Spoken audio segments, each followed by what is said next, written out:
We've got a fairly full agenda, so we'll start the meeting. Committee of the Whole, August the 13th. Roll call, please. Here. Here. Here. Here. Here. Here. Here. Here. Thank you. We have a quorum. The first item on the agenda is a discussion on community arena rates. I will call upon Bill Sommer. I'd recommend this is a recommendation to the council to approve the 2026 community rates. Thank you, Your Honor. Good morning, Council. Before you is the Exhibit A for our community arena agreement. We bring this before you each year to set the rates for the arena. We normally bring it later in the season because historically we have run this on a calendar year.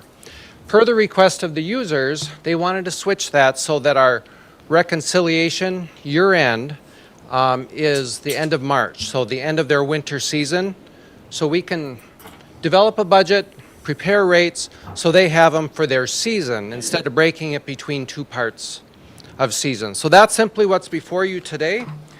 They are a bit of a decrease from the prior year. So we are looking at rates for ISD 544 of $225 per hour, $185 an hour for the Hockey Association, and $175 for the Skating Club. Those are down from $237, $194, and $183. We are seeing electric costs down a bit at the arena as we put together the 2026 budget. Also, we had planned for adding another half-time equivalent in the park department. We had never filled that, so we allocated half of one of our arena employees' times, moved them out to the parks for part of the season. So moving half their salary out in an effort to cut costs at the arena. We've worked through that with the users during 24, setting up the new agreement, trying to find ways to cut costs there. So this is kind of our first season doing that, but that's the driver bringing those costs down. So I'll stop there. If you have questions. If somebody care to make a motion, then we I'll make that motion. Thank you, I'll Jim. second that. Thank you, Laurel. Any questions of Bill? Anthony? Scott? The external rate then would be for anybody that wants to do an event of some kind that's not one of these regular contracts? So if you use non-ice time, it's in our fee schedule. I'd have to look that up. We have a separate rate for that. But then external rate here, yeah, for, For a you know, concert or something. if X group wants to come in and buy a couple hours of rates, that's that 195 that's still in our fee schedule. And when I look at the cost per hour over the entire year, that's about where it falls. And we'll continue to refine that as well as we go forward too. But today we're setting it for these three groups because that's what this Exhibit A goes to that agreement. Laura? Has there been any change in like the amount of hours the user groups are going to be obtaining? No, not for 25. Or for 26. We did change that going from 24 into the new contract in 25 where we combined. And like the schools, hours went down a bit. The Hockey Association just went down slightly, maybe 40, 50 hours. The Skating Club, their hours actually went up because they were always going over. So we built these hours in to be more based on what we actually see. Thank you. Laurel?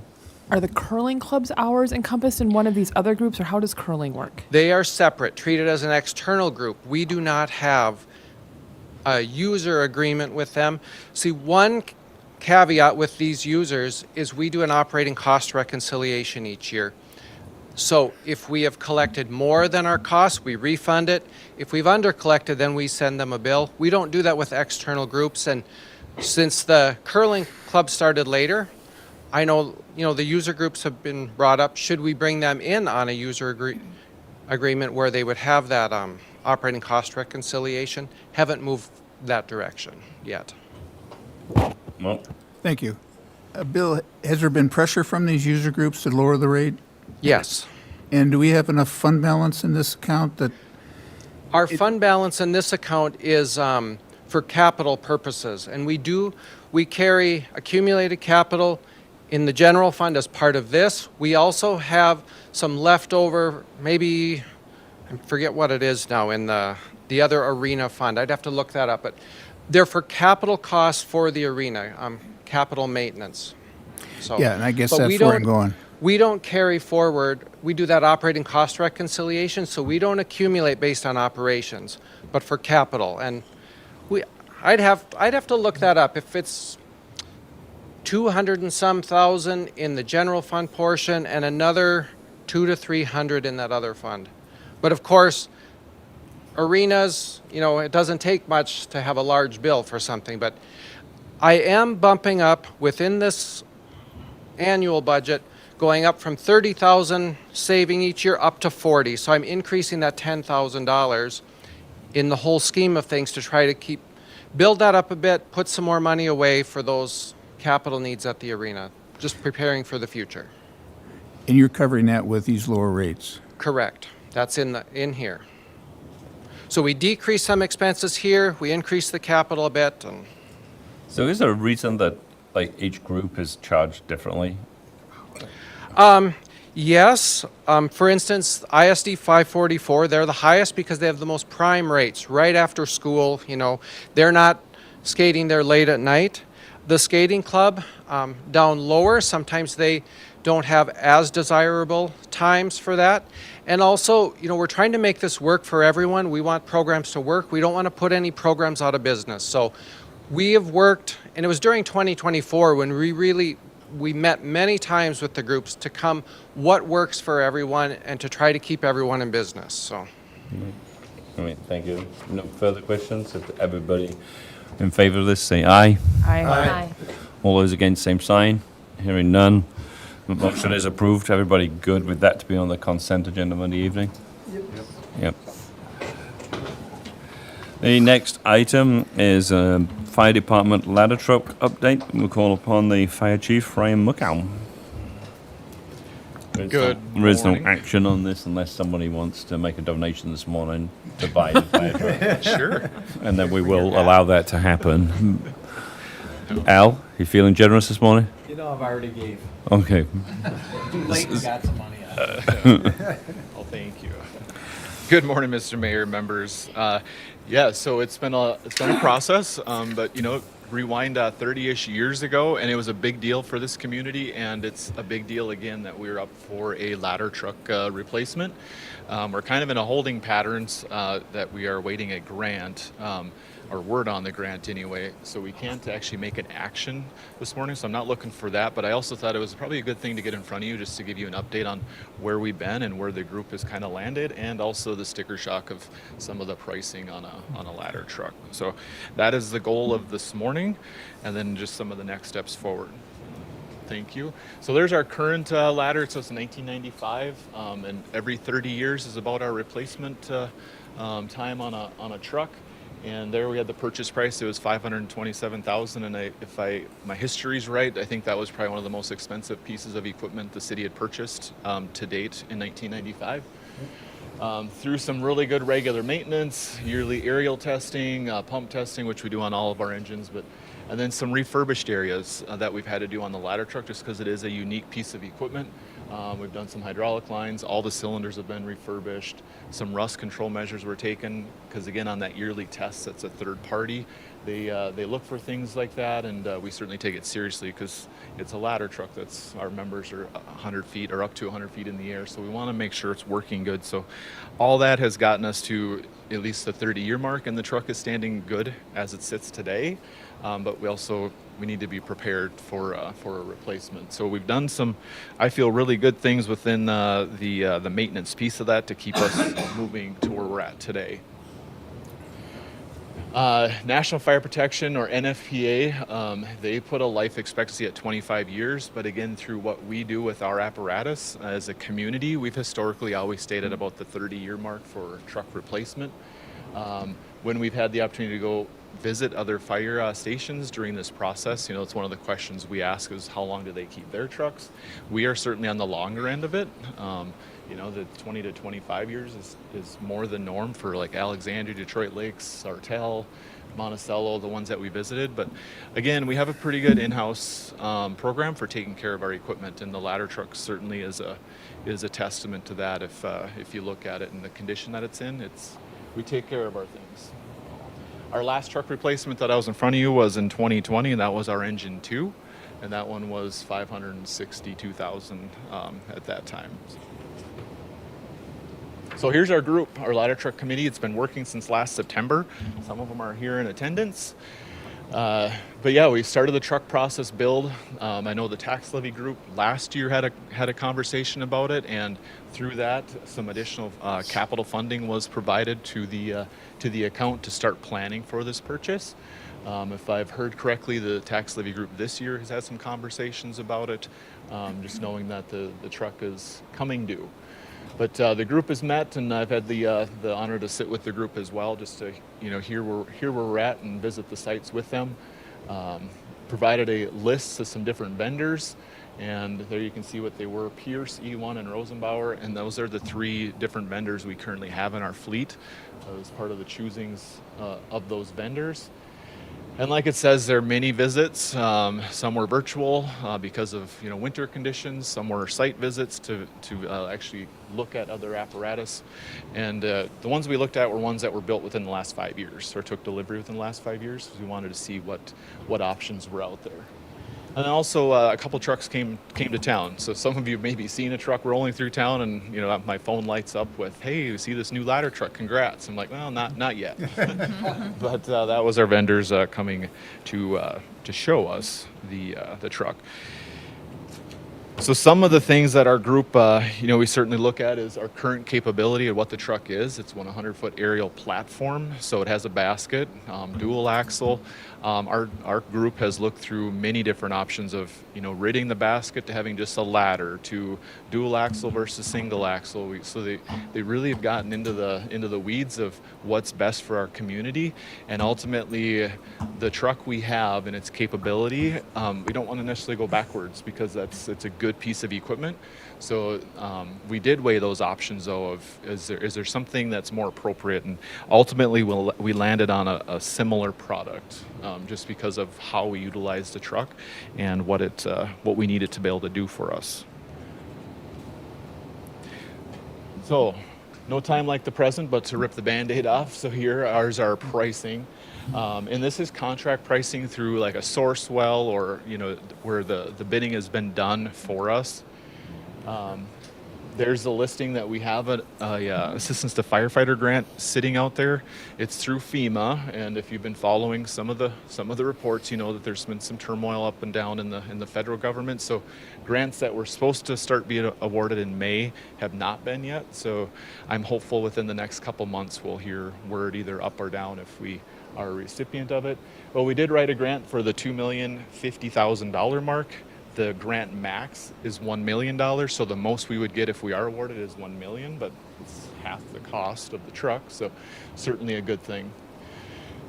But there's the 3 vendors and their pricing that they came back with. Yeah, I'll keep it at that. So if I was to give you any idea of what we're faced with in the fire service, the engine we got in 2020, if we were to build that today, is just shy of $1 million.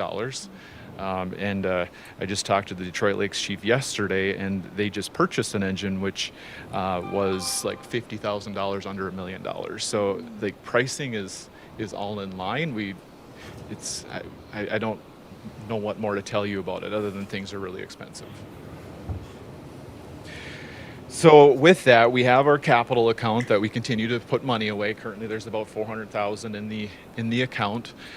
Through the tax levy, this year the proposal is about $200,000 to go into that account, and to slowly start, or not slowly, but to continually build into the purchase of a truck.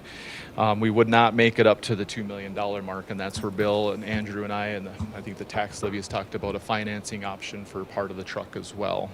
But if we go to the next one, here's where our group landed on, was the E1 100-foot aerial platform.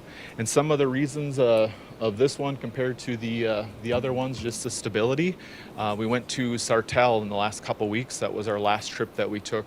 They took delivery in 2023 of an E1, and actually that area, there's several E1s in that area, but the group got to go and ride the platform, drive it, and really the stability is what got the group. It kind of was the catch on saying this truck it's solid, and it would be a good use for our fleet. Aerial control features, each one's a little bit different, but we certainly had good aerial control pieces. Compartment space, just because their outrigger system is different than the rest, you actually gain compartment space. It is similar to our Engine 2 truck that we got in 2020. It's the same manufacturer, so that would have some similarity for our fleet.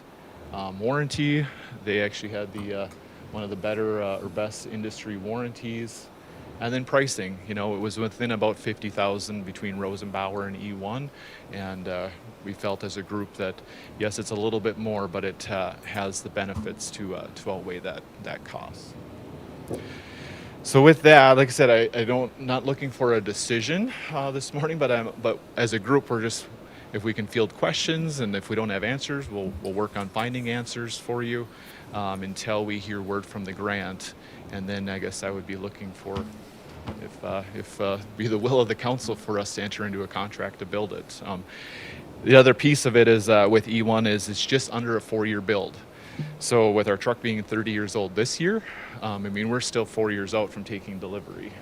So that's another 4 years on a 30-year-old piece of equipment. So that's why also we want to get it in front of you. And my hope is to have a decision, this year, so we can be ready to sign that, and then that gets the truck into the queue with the manufacturer.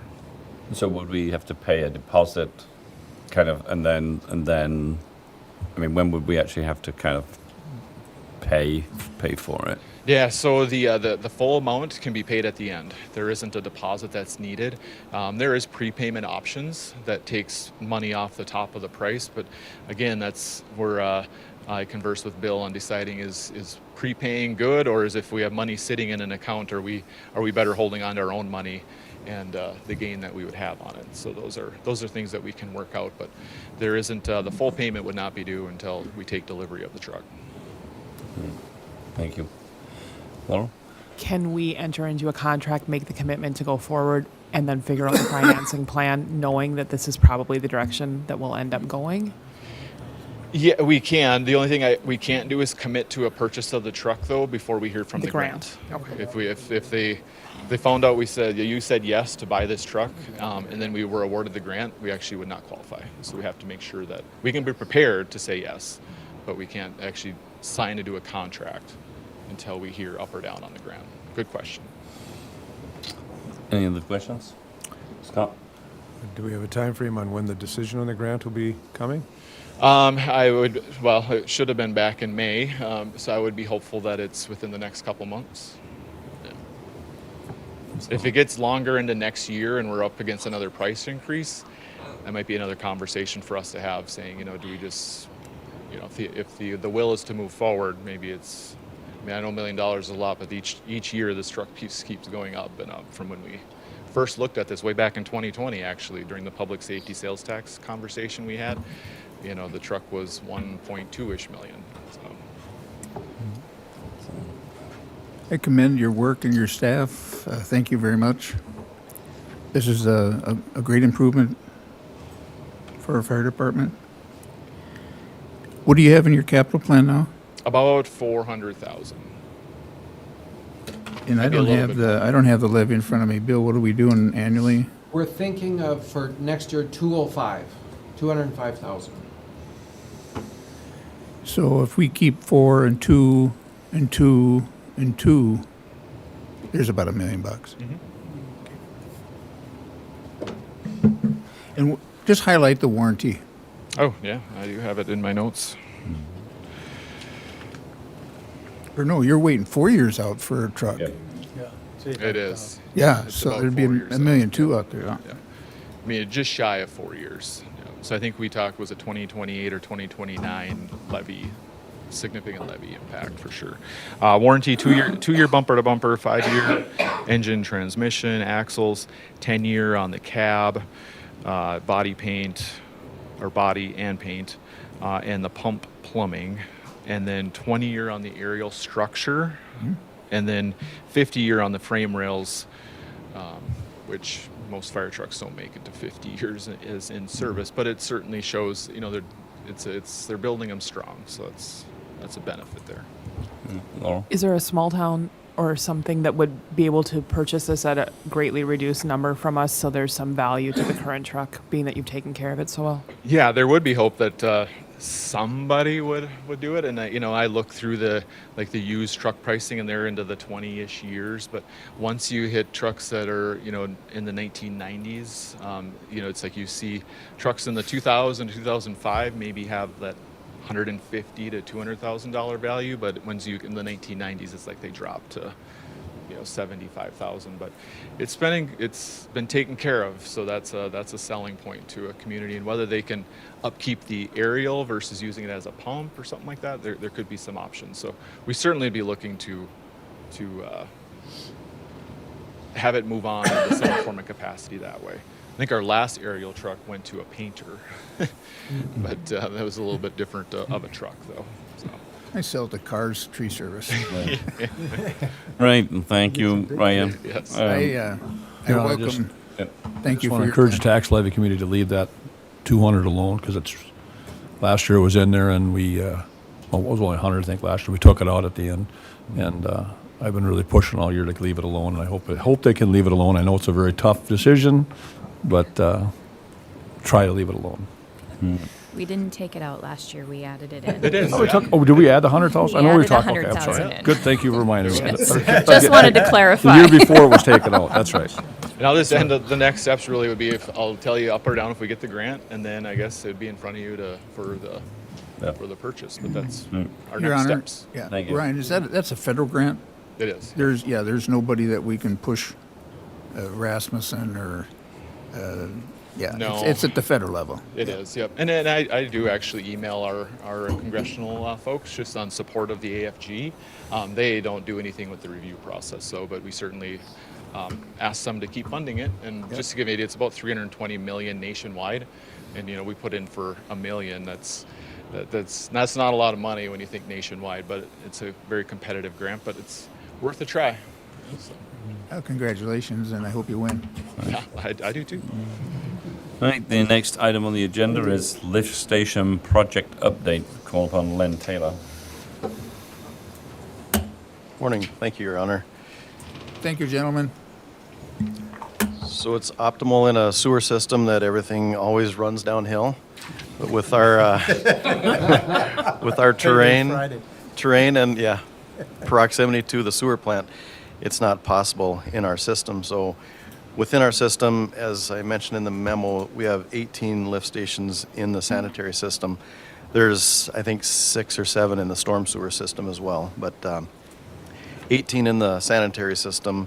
And the one at Minnesota Motors in their parking lot, has pictured in the memo, was built in 1970. It has had some upgrades over the years and repairs, but there's a lot of components in the equipment that are now obsolete. We've been able to keep it running, but with parts being obsolete, we need to do something. So it's been on the radar. There's been a line item in the capital improvement plan for $400,000 to replace that station. It's been on the CIP for a number of years. I'm not sure how many, but in today's dollars, to replace that lift station, getting rid of the building and just putting a wet well with a panel on top of it, that likely would be more than $1 million. So we've had it looked at, and we can retrofit this structure using the building, just replacing some piping and a pump, and then adding a generator. That will give this station many years of life. So not redoing it completely, but a pretty good rehab at a cost of $248,093. So The generator, we feel, is necessary. That station takes in 6 other lift stations to the south, out to Pebble Hills area. And then that actually pumps to lift station at Channing and Mill. And so those 2 stations are basically the heart of our sanitary sewer system. So these monies have been set aside for lift stations. The repair to this one is significant, $248,000 and some dollars, but less than what was set aside and way less than what it would actually be in today's dollars to replace it. So we're planning to do the repairs, add a generator. With the generator, that piece of it, right now we've got one portable generator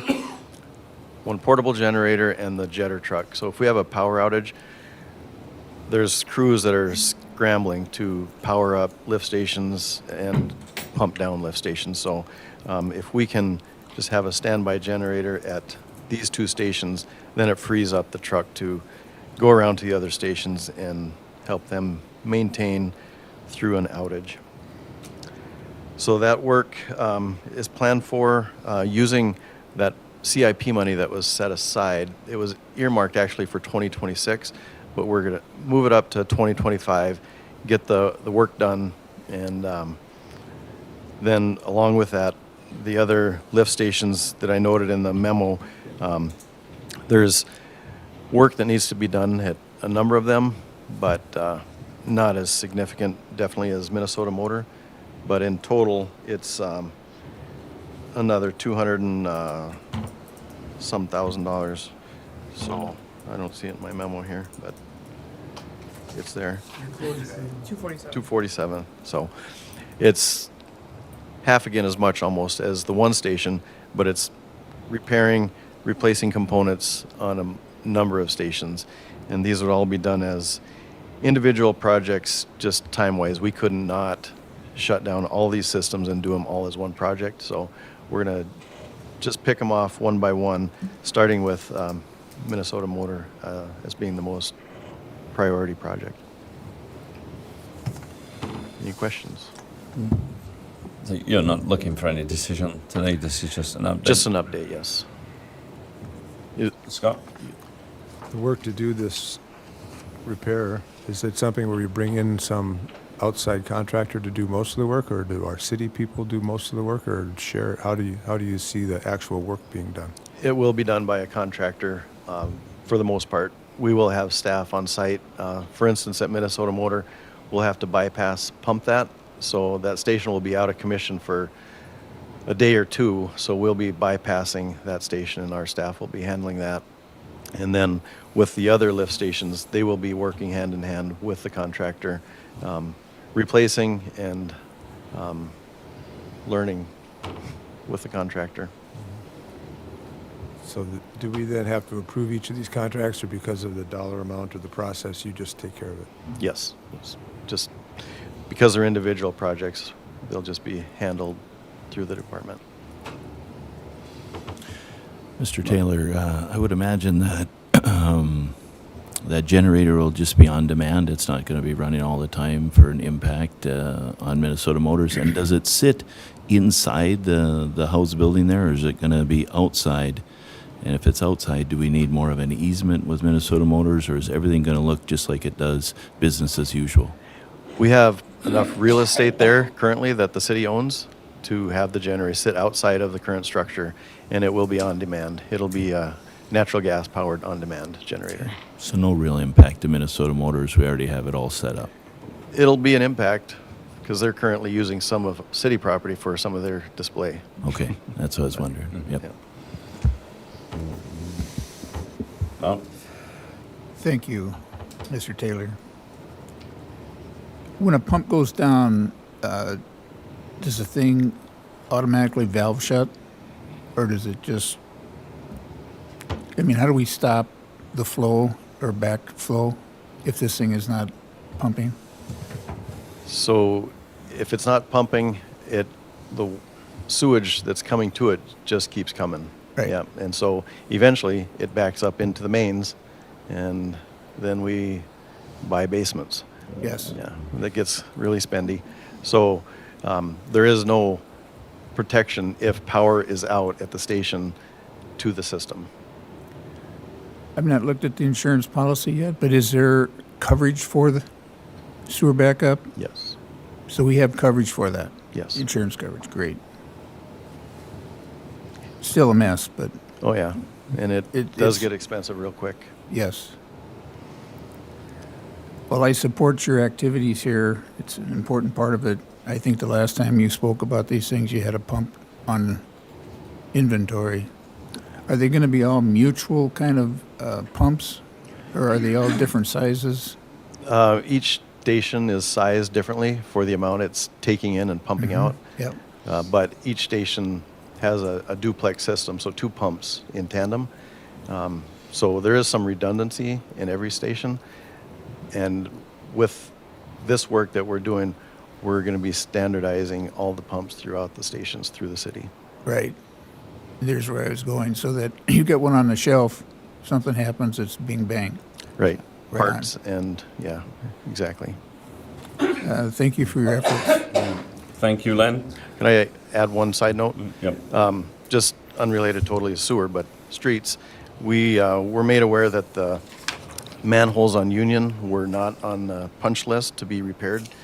So that was, I think, July 15th. By the next week, July 22nd, they were repaired. So that's just information if all of you haven't driven Union yet. Yep. No, I think it's pretty good. They've been knocking them off down Union, so Yeah. it's good. Thank you, Len. The next item on the agenda is easement relinquishment, Clara Beck, and it's a recommendation to the council to authorize and record the relinquishment of easement document. Thank you, Mr. Mayor. This is related to the La Schwab development that's coming to town. During discussions during the platting process, there was a utility easement that had been in place for many years that the city engineer and the developer felt would be better served by simply deeding that property over. So they're asking, La Schwab is asking to finish this up by having the city relinquish the existing easement, and then the utility access will be maintained through the deeded property. So the simple request is to relinquish the easement so they can move forward with that deed work. Does somebody care to make that motion? I'll offer that, Your Honor. I'll Thank second you, that. Scott. Thank you, Laurel. Questions? Mrs. Beck, is there anything in the utility easement right now under the ground that we know of? Yep.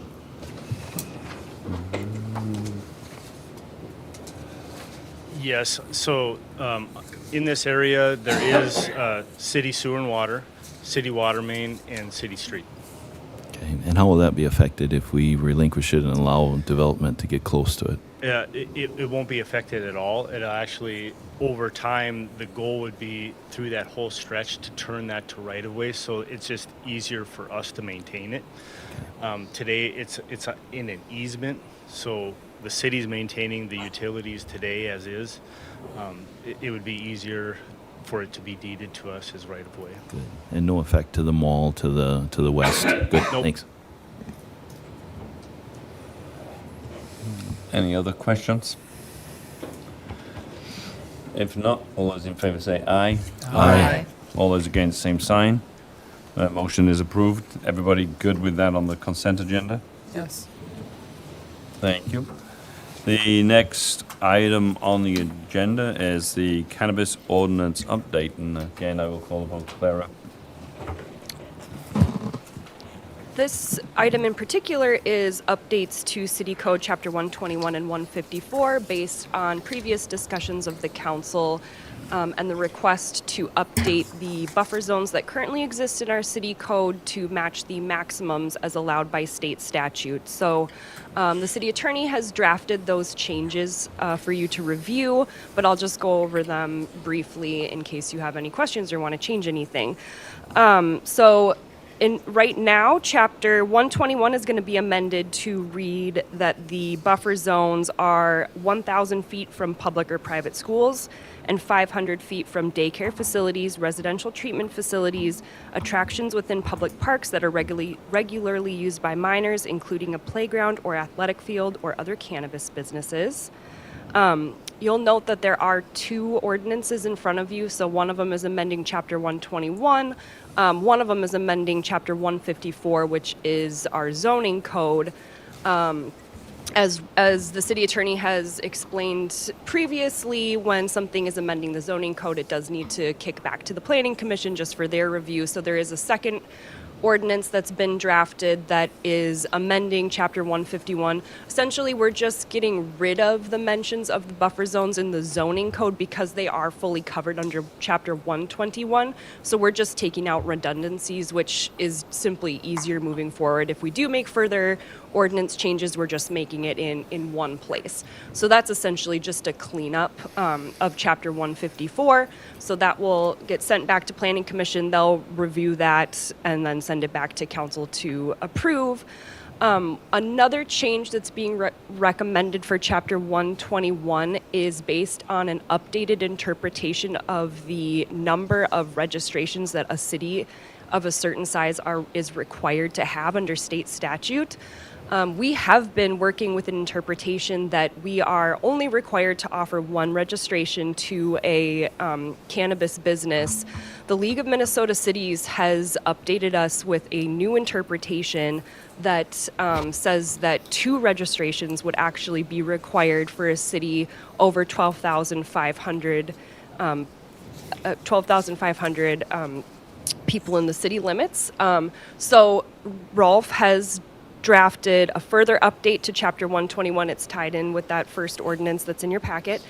That is updating that registration limit in our city code to read 2. And just to be very clear, he has continued to include language. This is based on what council had done previously that caps it at 2. So it's stating we must have 2 and capping it at 2.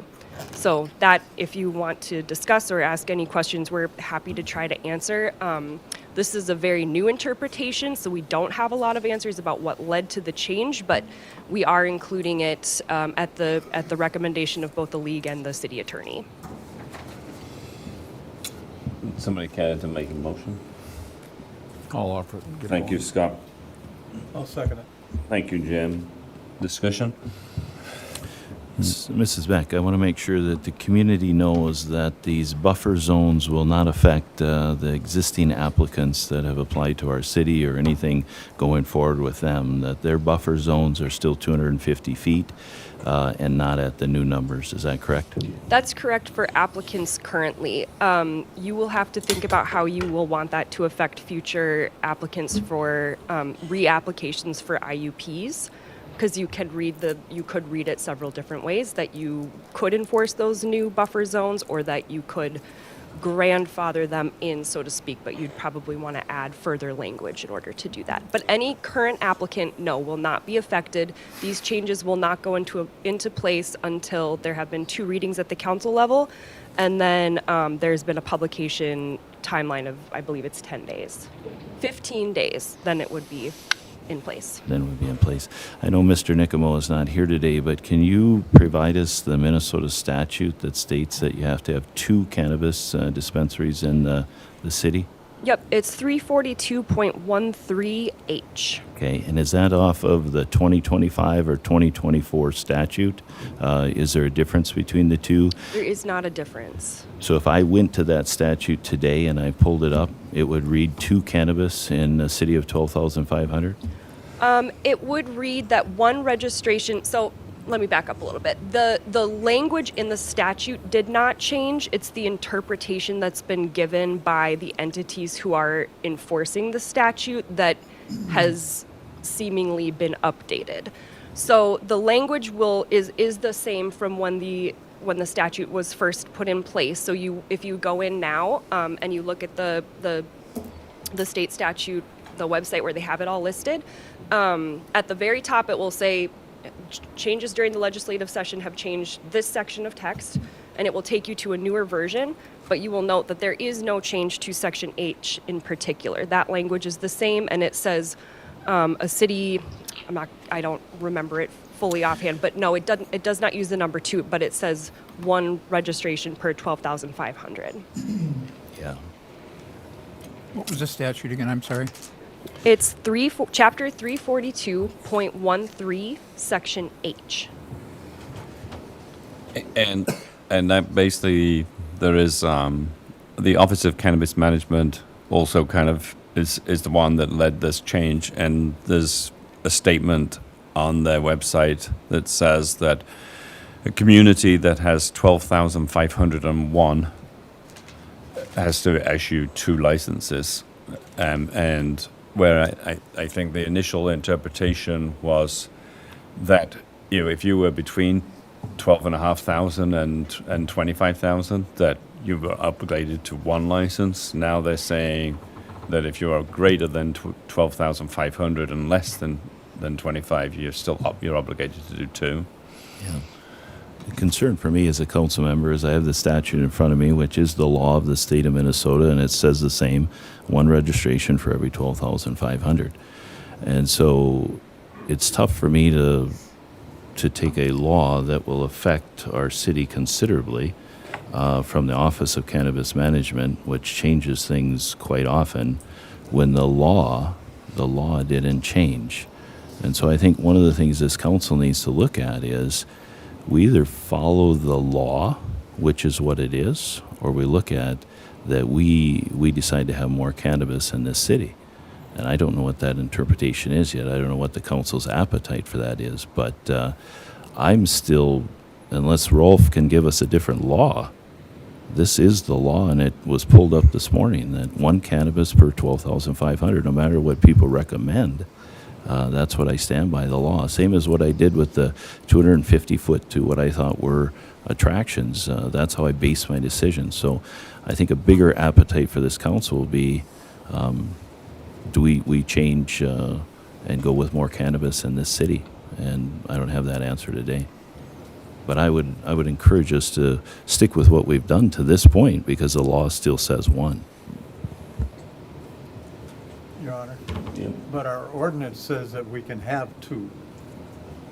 Up to. Up to 2. By law, Yes. you can have as many as you want. Yes. There is no Yeah. there is no cap on how many you have. But to comply with the law is you have to have 1. And that's Yep. what the law says. We can't sit here today, no matter who I am or we are, and not do any. So the law says you have to have 1. It's a council's choice if you go with 2, 3, 4, or 5, or up to 2. It's just to interpret to me when I sit here that I have to do 2 when the law still reads 1 is difficult for me to take. You know, if the law changed today and it said fewer than 2 registrations in the law and it had changed, then it's the law. So I think I like to follow the law in whatever I do, and then it's up to the council if they want to go above and beyond that. Go ahead. I just want to read, it's, to paraphrase, it says, to no fewer than 1 registration for every 12,500 residents. We have always read it the same way that Councilmember Mortensen is reading it. OCM is reading it differently. And I reached out to the league last week and I tried to argue exactly what Councilmember Mortensen's arguing. And they said that they are having to go with the interpretation of the OCM as the agency that's going to oversee this area of statute. And, I think everybody's willing to admit that's not necessarily crystal clear when you say no fewer than 1 registration for every 12,500 residents. And so, it's up for interpretation, and to be on the safe side of things, that's where the recommendation is coming from.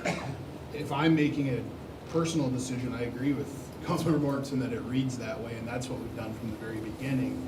And the league more or less said that that interpretation is relatively new, and I don't know if that's a new staff person got hired and they're reading it a different way and whatnot, but we don't want to find ourselves in a pickle of violating the law either. So it is up to the council how they want to proceed, but the organizations or entities that are tasked with overseeing and interpreting those are telling us that's how they read that ordinance. So do with that as you may.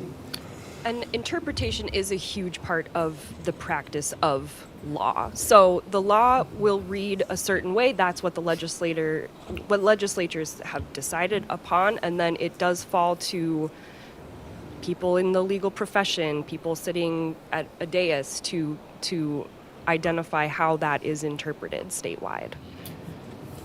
So this is a difficult conversation, but necessary. Couple of things. First of all, it's my understanding, or is it accurate that Rolf's recommendation as city attorney is to interpret this as we must do too? Has he made that determination officially? Yes. Okay. Then my second one is for the cannabis committee. I know Councilmember Job was on that. I don't remember who else prior to my time here.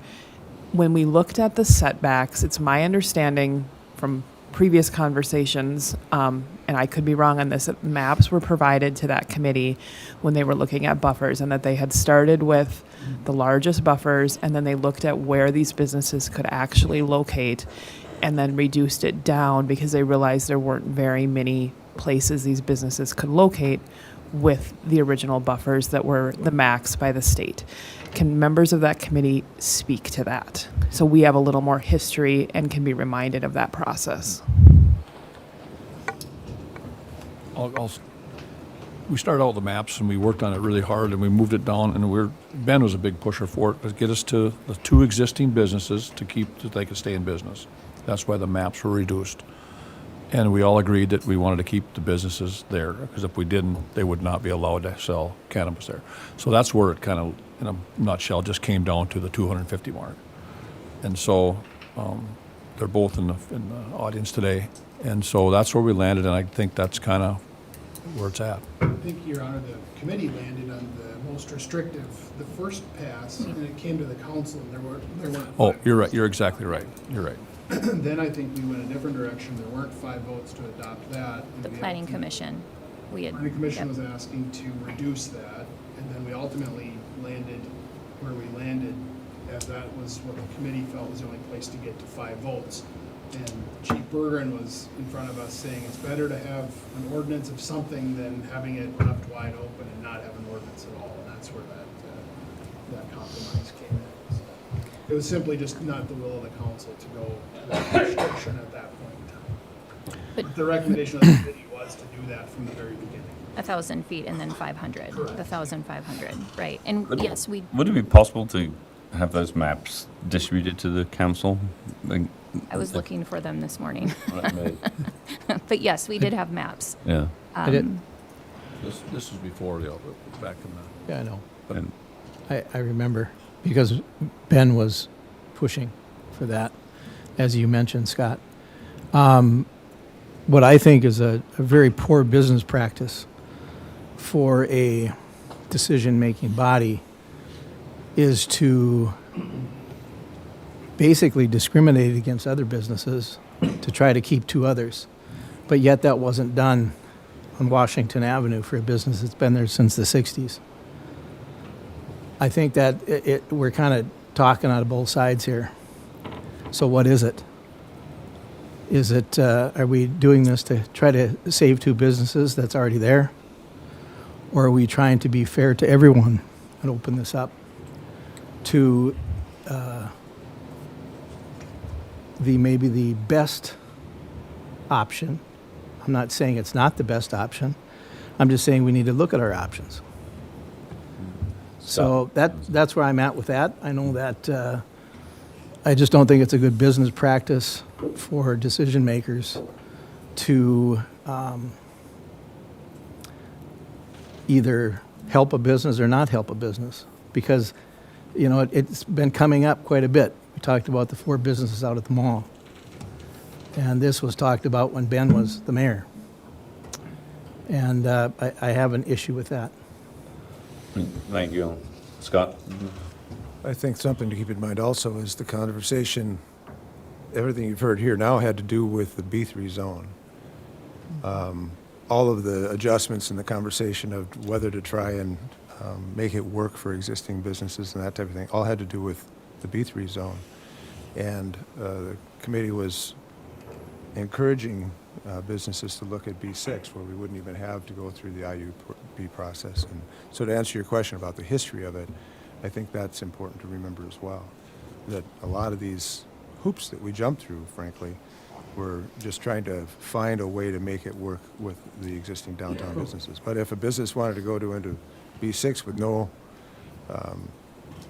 other permit requirements, IUP or otherwise, go for it, was the way that fell down. Now, changing the buffer zones won't affect the options in B6 for the most part. And so I think that would be just fine to continue going that way. But along those lines, I'd like to suggest that we take a look at zoning for B6 and what it would take to expand it. Because frankly, the reality is the B6 zone and how it actually is practiced is, goes from the old Sunmart all the way to Walmart. But right now, our map doesn't include that whole area, but I think it should.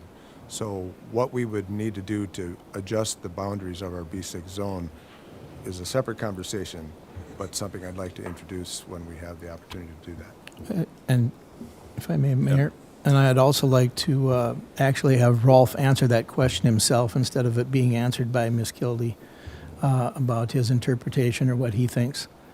I don't think it's good when we try to speak for somebody else. I didn't answer it. I asked the question if he had made a recommendation. Well, I guess my one thought is, if we want to be business friendly, we want to encourage economic development. In my eyes, and I'm not saying that this is the path of the council or it should be, but the most business friendly thing to do here is to allow anyone that comes in that meets the requirements of location, let the market determine how many cannabis businesses we have, and that's the most business friendly approach to this in all actuality.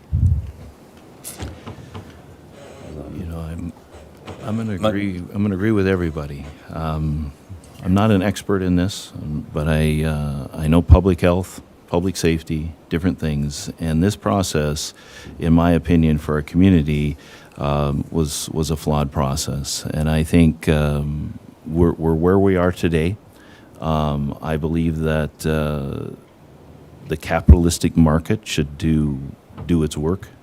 I'm not in favor, from a capitalist business mindset, of limiting these businesses to 2. I think that was I'm going to say a small town kind of move.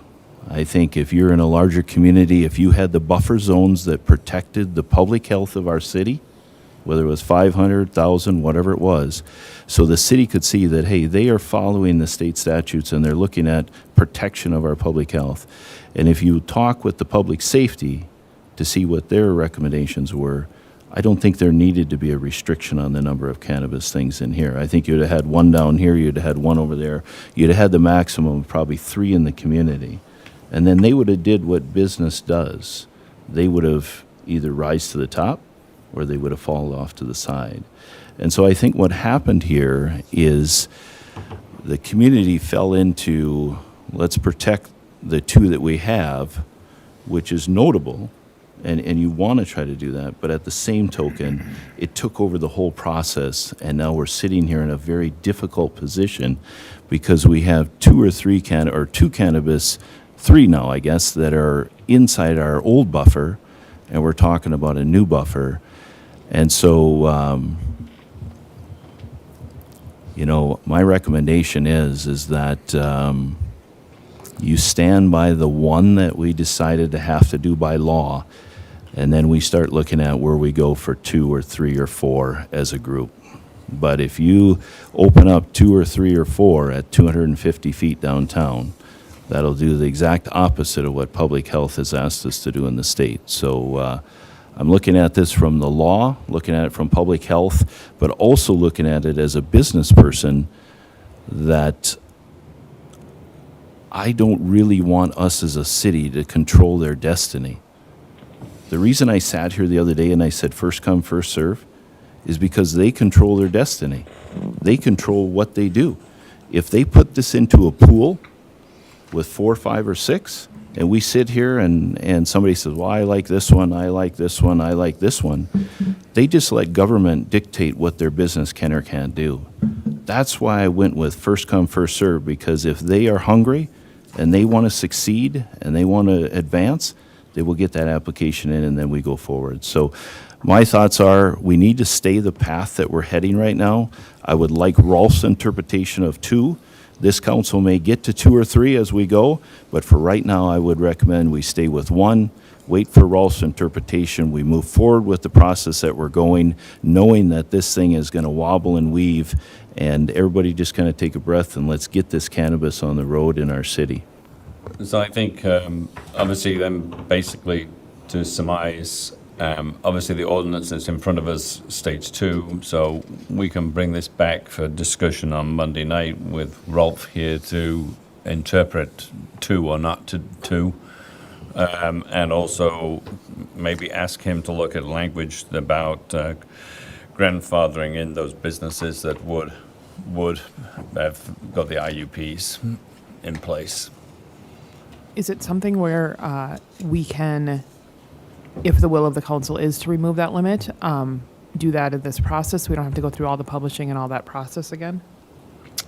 I mean, that would be, I mean, the reality is the council can issue as many or as, I mean, whether your interpretation is 1 or 2, the council can, it's still got to come in front of the council to get issued a license. So we can issue more than the ordinance? So we can, if the ordinance says a max of 2, then that's our max. But if the council wished to change the language to say, at the determination of the council, we would issue more, language could be put in that would allow that. One thing we got to go back on is the people of the city didn't even want them here. I was one of them, didn't want them here, and so we had a lot of pushback about even having 1, and so then we decided on 1. We had to do 1, and then we opened up for 2 because of competition. But, and I agree with Mike, let capitalism take over and do its thing. But the people are not—they don't understand it. They don't want it, and I understand. They're exactly right. They don't think they should have it, cannabis in Fergus, but it's coming, and so opening it up to many more. I'm not really in favor of that, but I think we just need to get it going and see how the process falls in place right now. What we have. I mean, I agree with Mike. The market will determine how many survive. And there's going to be competition across the state. It's not like Fergus is going to be the mecca of kind of cannabis sales. So one thing too, as we were going through the cannabis committee, is our chief of police really was kind of the head of that, and he had concerns about having multiple because they want to make sure that they're there at closing. They want to make sure that they're there at opening. So that was part of our conversation too when we were in our cannabis committee, was with chief of police.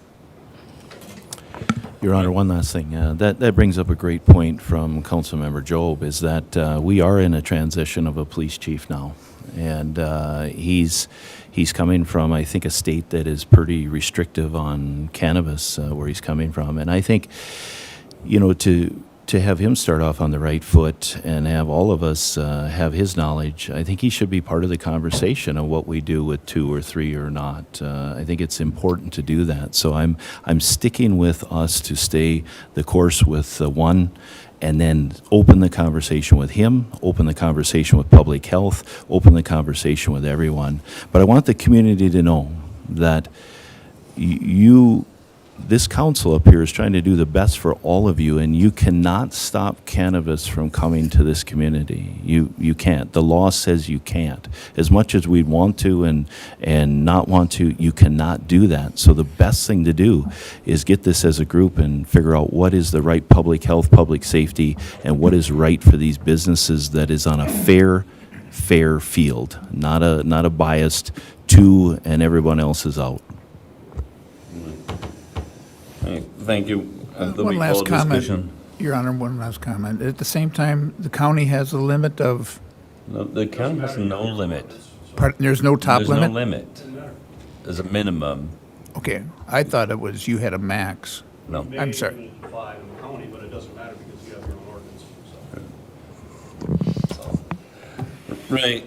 Cannabis application, next step. Obviously, at the last council meeting, the council made the decision to go from One second, Your Honor. There was a motion and a second made on the last item. I don't necessarily know what the motion or the second was. Right. But, I would suggest that if Right. those two members, which was Rachel's and Fish, rescind that. I'll rescind mine. And then Right. we'll bring it up for conversation. On Monday night. City attorney. I'll Okay. rescind all, my second. Right, thank you.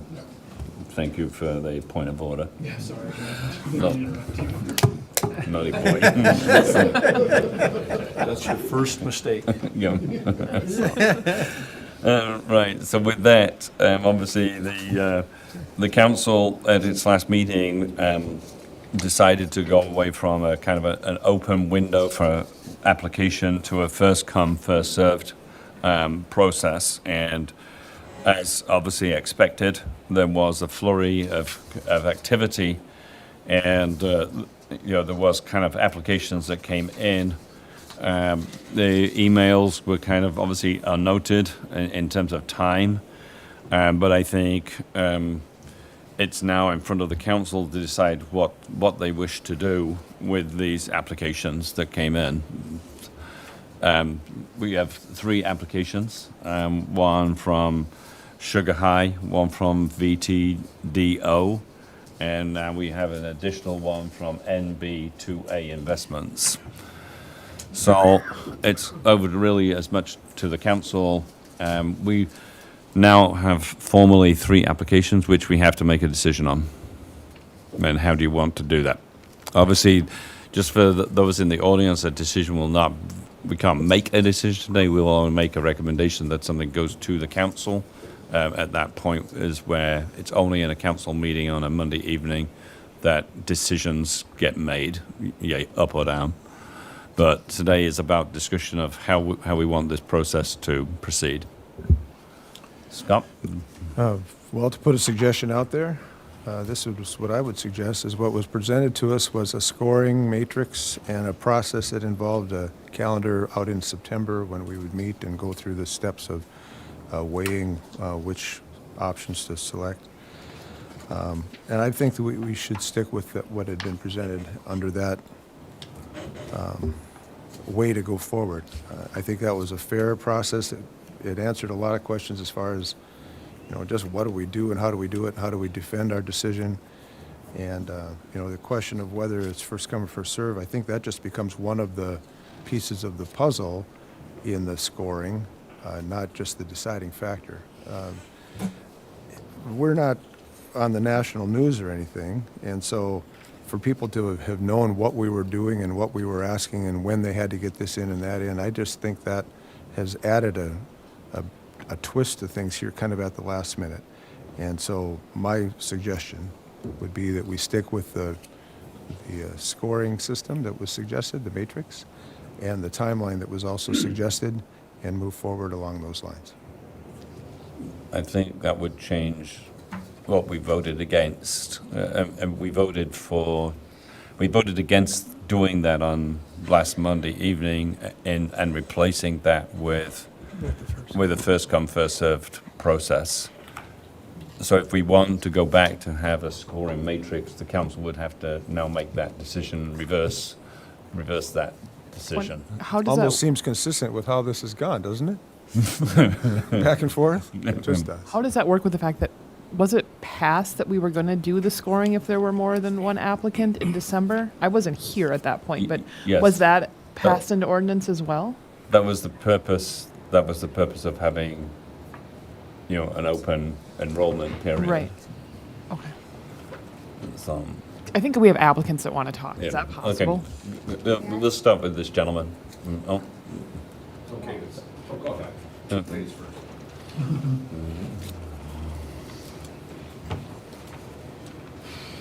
Emily McCune, co-owner of Sugar High. I'm one of the 3 applicants currently. I want to paint the picture for you. Neither my business partner nor I were in attendance at last Monday's council meeting. I was out of town and she was out of state at a work conference. It was brought to our attention that the proposed timeline that Scott just brought up had been shut down. That was unprecedented and not expected, okay? I'm prepared for that. The picture is I rushed home to leave the Twin Cities on Tuesday morning at 4 in the morning to be on the steps of City Hall to get our application in, because it came to my attention that suddenly on a fair, there's nothing fair about this, okay, basis, these are going to be issued on a first come, first served. How convenient that we were not in attendance at that meeting. We have been open for 3 years in 2 days. We'll celebrate our 3-year anniversary. We have brought in over $125,000 in tax revenue locally. The concept of fair, that an investment group who has no economic value in our community can come in and potentially be licensed, is completely the opposite of fair, okay? So whether or not you consider issuing 1 or 2 or there's no cap, fundamentally, I want to agree with that. I want to agree. I am a capitalist at heart, and I am a strong, fighting, perfectionist winner when it comes to my business, and I want there to be healthy competition. I am vehemently opposed to no cap, okay? I think 2 or 3 is a healthy number. That's my 2 cents on that. I need clarity. I'm hoping for clarity before this meeting wraps up. I want to know what to expect on Monday night. I want to know, will it come to a council vote to determine whether you issue 1 or 2?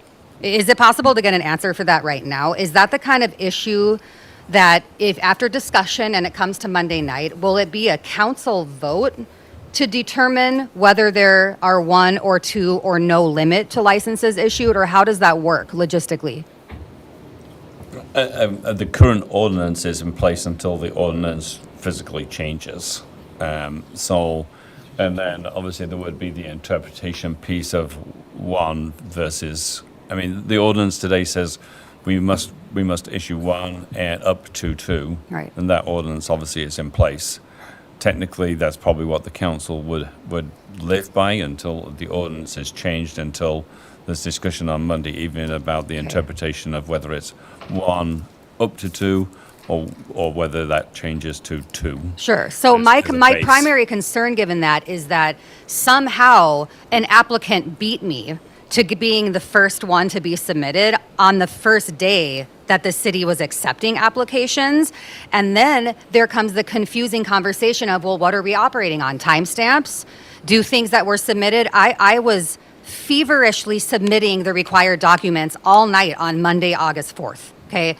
The only one I couldn't was the actual application, because that wasn't a digital fillable form. So I couldn't do it digitally. I had to wait until I could print it out, fill it out, and turn it into City Hall, which I did before 8:30 a.m. on the first day you were accepting applications. So I don't understand how somebody beat me to it, but be that as it may, fine.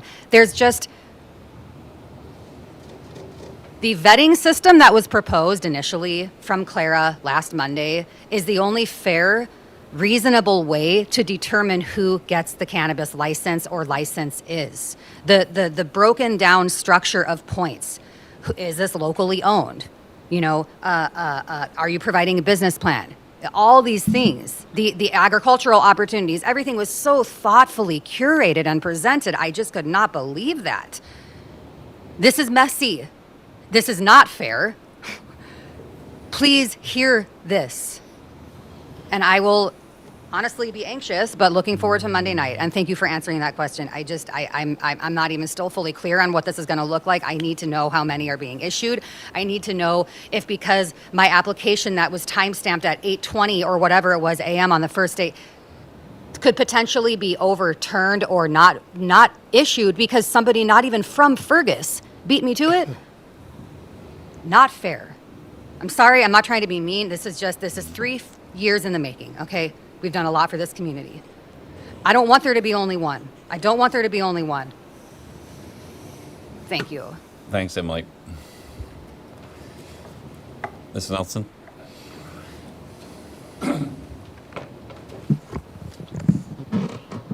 My name is Roy Nielsen. I'm one of the applicants for the licenses here. My competition, I guess, potentially here, is suggested about why, outside investment company is here in Fergus. And basically I'm going to say I'm local. I don't mean local in terms of crazy, although people have questioned my sanity for getting into cannabis. But, my family has its roots in Wapaton. My grandfather started Nielsen Electric over there in Wapaton. We've been coming up to Otter Tail for 50 years. My church home is the NAS. I've been going there for the last 8-9 years. I've supported the community through different outreach organizations through the church, including Ruby's Pantry. I'm also small investor in Stead's Chocolate here. While he's not involved with the cannabis industry whatsoever, and I want to make sure you all understand that I am trying to source my chocolate from him for the business that I have in South Dakota. I already have 2 dispensaries over there. I'm going to opening up a 3rd one next month.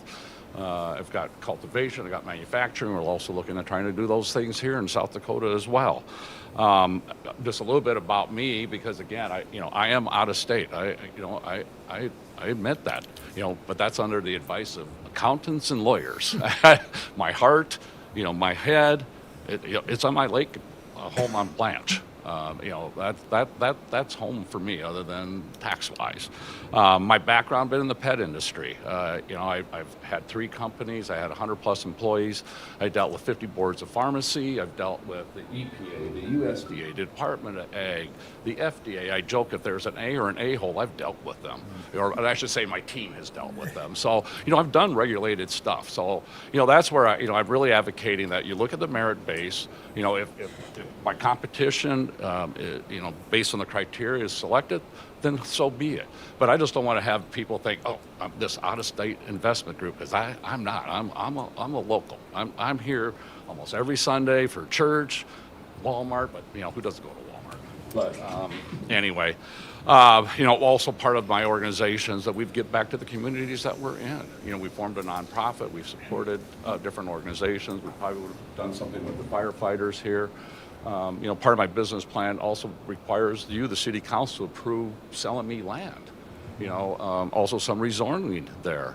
But if you sell that chunk of land, maybe that's something else that can go, to help pay for the fire department, that you're not having to raise taxes or other means of. We've got plans for Fergus. We got plans for this state. We're asking for, I would probably side with Councilman Mortensen and Kill that, let the market decide. Ultimately the customers decide. I understand Councilman Rachel's concerned about, cannabis and the fears of the unknown, and that's part of my mission as well. I went from pets to pot. I changed one letter, E to O, but that changing that one letter has really changed people's perspectives of me. Where I was high regard of the community, but because now I'm in pot, I'm this horrible criminal. I'm a drug addict. I'm all these things, but none of that has changed. Who I am is who I am. We give back to the community. We support those organizations that are in need, and we try to do everything right. My last FDA investigation that they had routine had 0 observances. That just doesn't happen with the FDA. So that's why I'm advocating for remove the cap. It shouldn't be just one. You guys have that power to make that decision, how many there are. I know you don't want it rampant. I'm all for setbacks, keeping away from schools, keeping away from parks. I'm all on board with that. I understand we have to check IDs. I'm all for all the regulatory stuff. I've done that stuff already in South Dakota. I'm trying to bring my business over here. And so anyway, I ask for your consideration. To review the city ordinance from December of 24, look at what the criteria is for the 2+, for if you have 2+ applicants, and the decision is yours, and I'll respect it. So, thank you for giving me the opportunity to speak, and I'll take any questions if you have any. Thank you. Any questions, Mr. Nelson? All right, thank you. Thank you. Thank you. So basically, did you? Chris? Chris Stock, Fergus Falls, owner of Elevate. I know you guys didn't hear my name be called during that whole 3 people were applied. We're working with a different person to try to get into this industry because we weren't picked in the lottery. So we were hoping that you guys would stay course on that 30-day window because we've almost sealed a deal with somebody else, and we were really hoping for that timeline, or else we would have been a little bit harder at trying to close this deal. So we'd still love to be in Fergus. I don't know if that's a possibility at this point or not. Whatever you guys decide, it is what it is. I'm a business person. We'll go to somewhere else if we have to, but I'd still love to stay in Fergus Falls. We've done a lot for this community. We've never asked for a thank you from anybody, but we've donated up to this day about $30,000 into this community in the 3 years we've been open. Yeah, that's all I have to say. I do like, capitalism to bear it out and, see who comes to the top. And a merit-based system, I think, is a very fair system to use in this case when you're only giving out a handful of licenses potentially. So, yeah, thank you for your time. Thank you, Chris. Are we still taking, like, if they finalize something, they can still submit at this Yep. point? Is that correct? Yeah, I mean, we're not stopping applications coming in. But, I mean, we basically need direction from the council as to what they wish to do with the 3 applications that we have.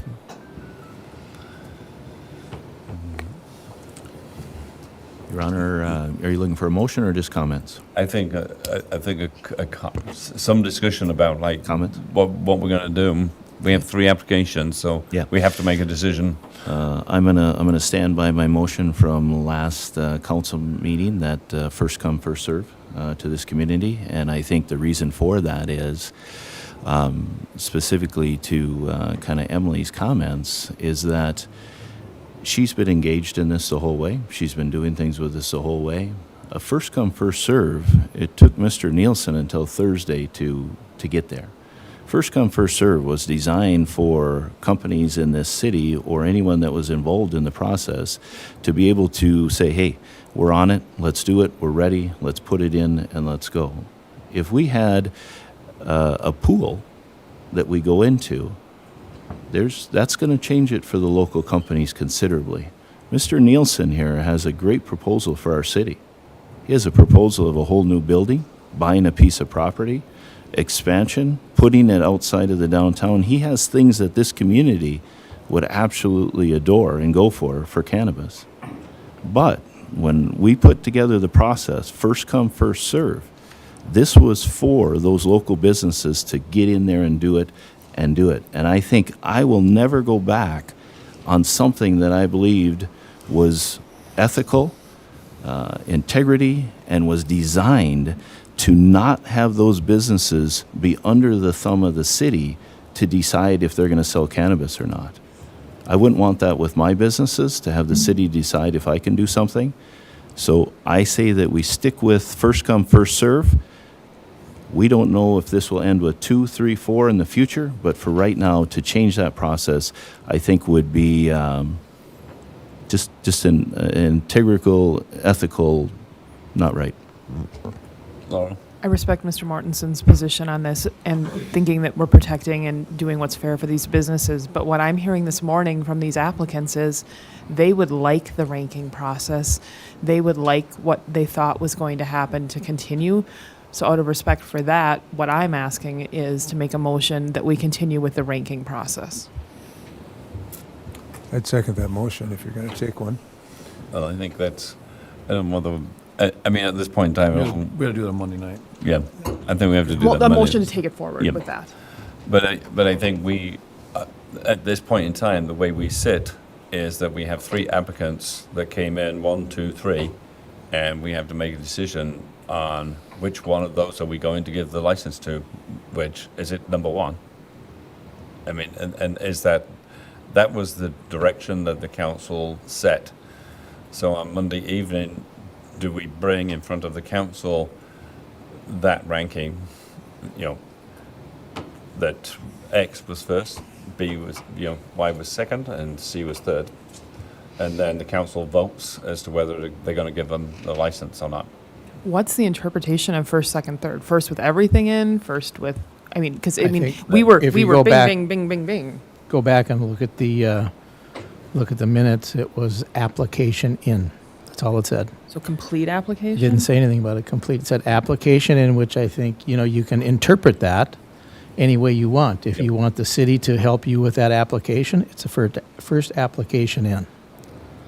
So, Or if you do not, so it's, there you go. There again, it goes to interpretation. yep. Yep.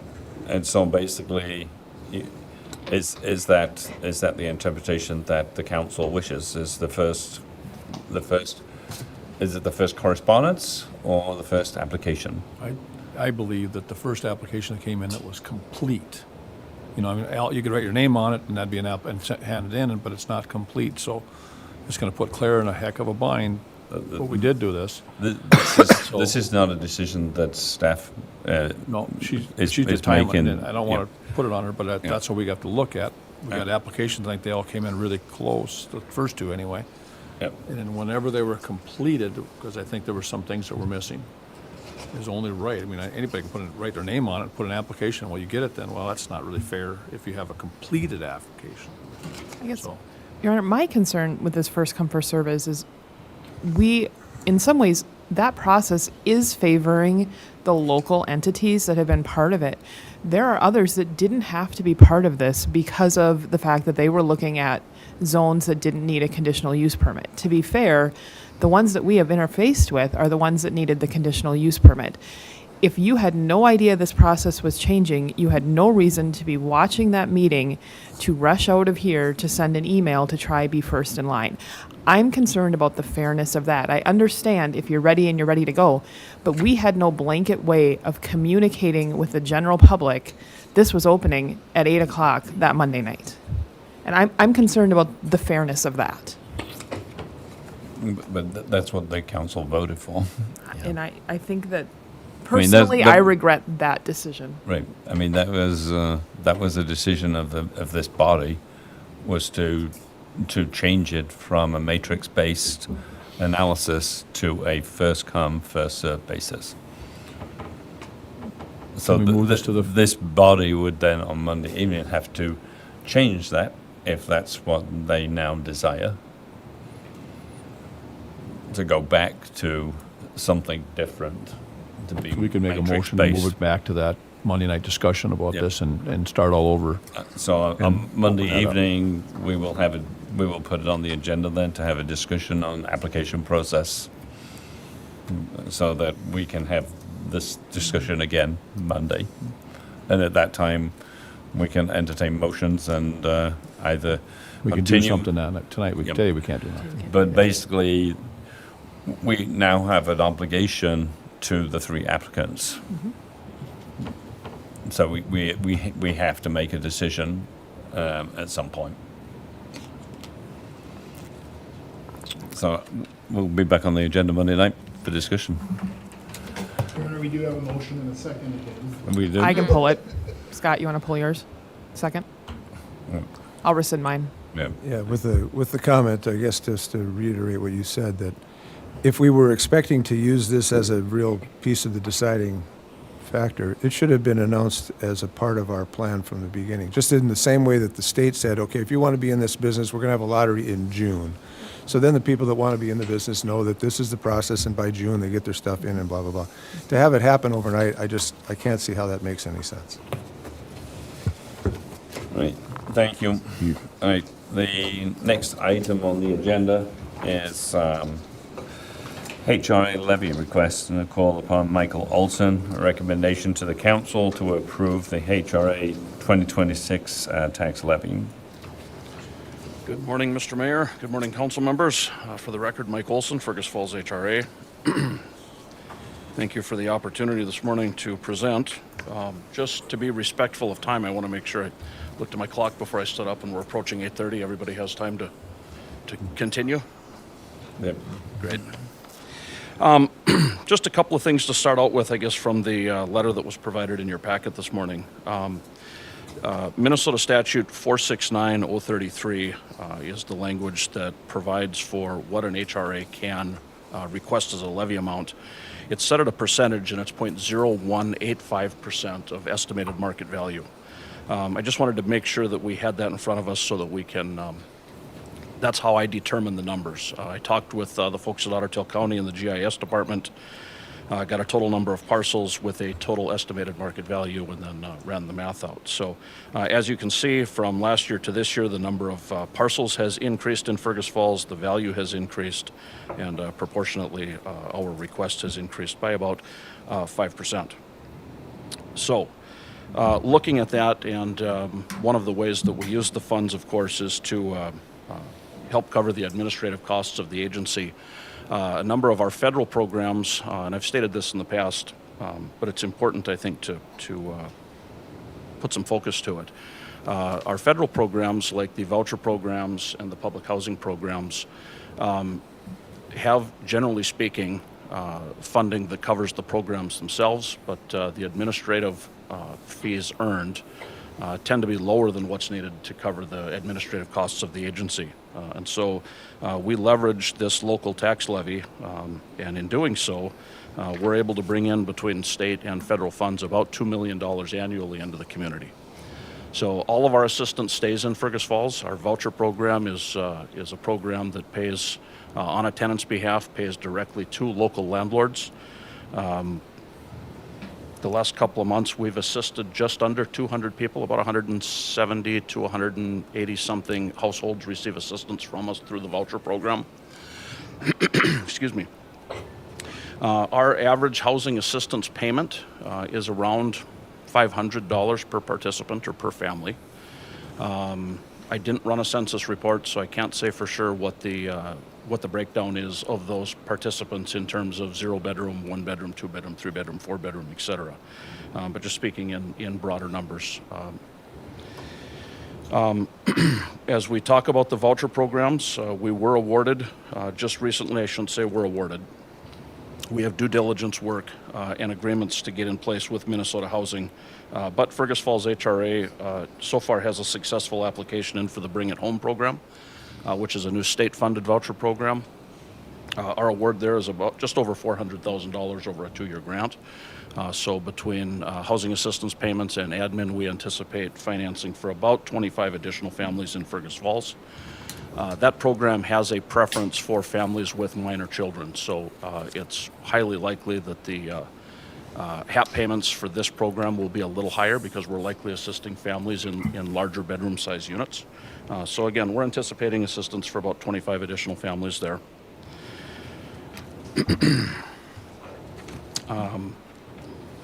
I think maybe the last thing I'll touch on here quick is, the most recent presentation I've had an opportunity to do with council is the development that we've talked about at 801 Stanton. The application was submitted ahead of the deadline, which was June 12th, and the Minnesota Housing website does not have a date for an award, but they're saying that awards for the infrastructure grant will be announced this fall. So I'm optimistic that we have a good application there. I think that was a good-looking project, but I know there's a lot of competition for that, so fingers crossed. Any questions from council members? We get a motion. Thank I'll you, second Jim. that. Thank you, Laurel. Any questions of Michael? Oh. I appreciate what you do, Mr. Olson. We've had long conversations. To be honest, at the last levy committee, I says, what would happen if we went to zero? And we understand the services that you provide that bring in other things. But in your words, if there wasn't a local Fergus Falls HRA, what would happen?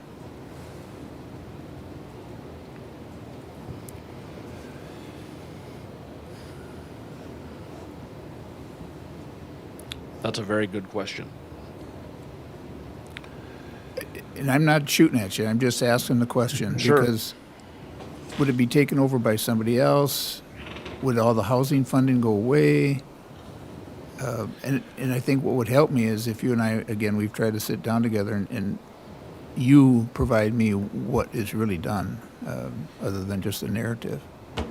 Yeah, I would gladly sit down and visit about some options there. I wouldn't want to take guesses as to what might happen. Obviously, a lot of people who rely on some level of subsidy to afford their rent would suffer. There are programs that perhaps could end up in the hands of other entities. when we look at products like the public housing program, for instance, there is some pressure on programs like that to go through a process of repositioning would be one of the terms used for public housing, where those units are removed from the public housing inventory and put into, in some cases, market rate units. So it's likely that there could be or would be a loss of those federal dollars coming into the community. Yeah, and this is a question that's like a Rubik's Cube. I mean, you can sit there and twist this all day long as to what's going to happen.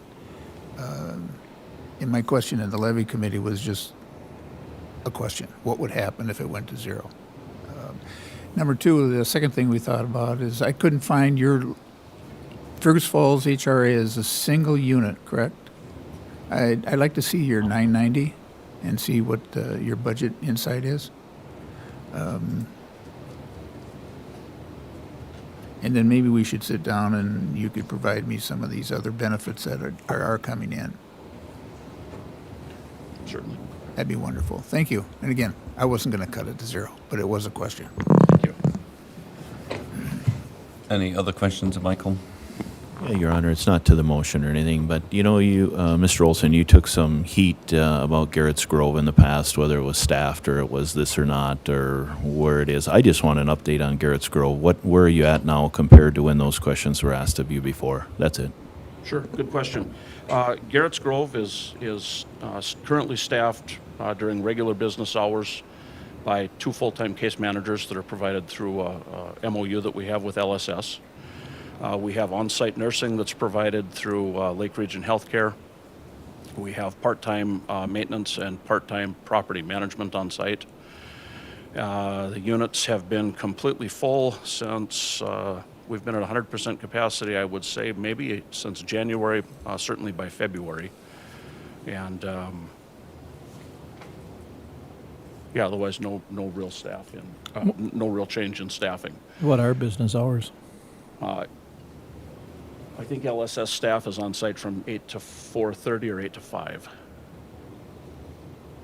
I would add that for the record, there are no local dollars supporting operations at Garrett's Grove. That operation is fully funded by the rent collected from tenants. LSS has its own operating budget. Excuse me, the majority of tenants in Garrett's Grove receive funding through a Department of Human Services rental funding that's called housing support dollars.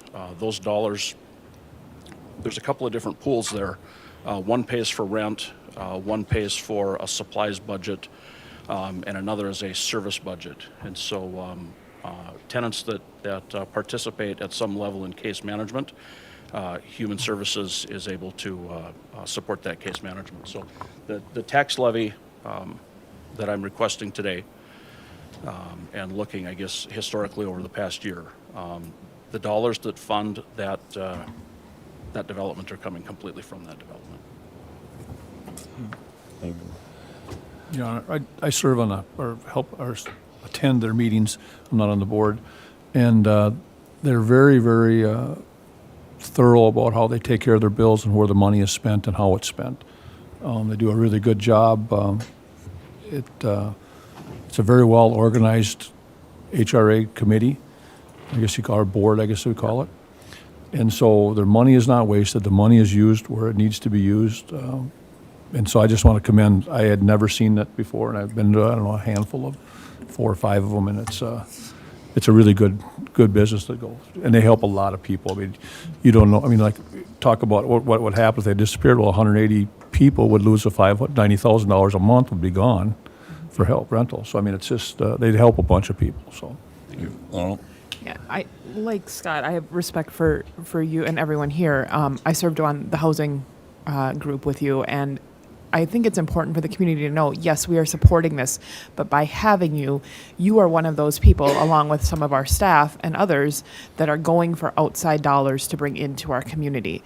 And I think the fact that we are getting things done in our community and for our citizens from outside dollars that aren't part of our tax levy is a very important thing. This grant that you've gone for, other grants that you've gone for, other federal money you're bringing in, we have to remember that yes, we are supporting the HRA, but by supporting the HRA, we are having another person, another group that's going for outside funding to come into our city.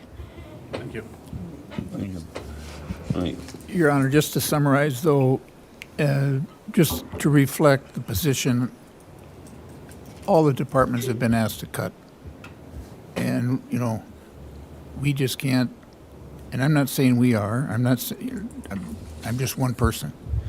But all the departments have been requested to cut and cut hard. The city's been burdened by previous expenditures. Obviously, costs are going up for everybody. We understand that. We're just looking at each line item by each department. Will we succeed at zero? I don't know. I'd like to, as a zero increase over last year, but we'll see what happens. Thank you. All right, all those in favor, say aye. Aye. Aye. All those against, same sign. All right, the motion is approved. Is everybody good with this on the consent agenda? I think we should have some discussion. You want it, you don't want it on the consent agenda? No, I'd like to see a discussion. Would it be under the resolution? Yep, Yeah. yeah, so not on the consent agenda, so. Right. You might just send it to me or drop Sure. it on. Yeah, thank you. Okay, thank you. Right, from an announcements point of view, obviously, August 18, City Council meeting, 5:30. August 26, 5 o'clock, Town Hall meeting. And August 27th, 7 a.m., Committee of the Whole meeting. And then, I'm not going to talk about September. It seems like too much. With that, the meeting is adjourned. Thank you.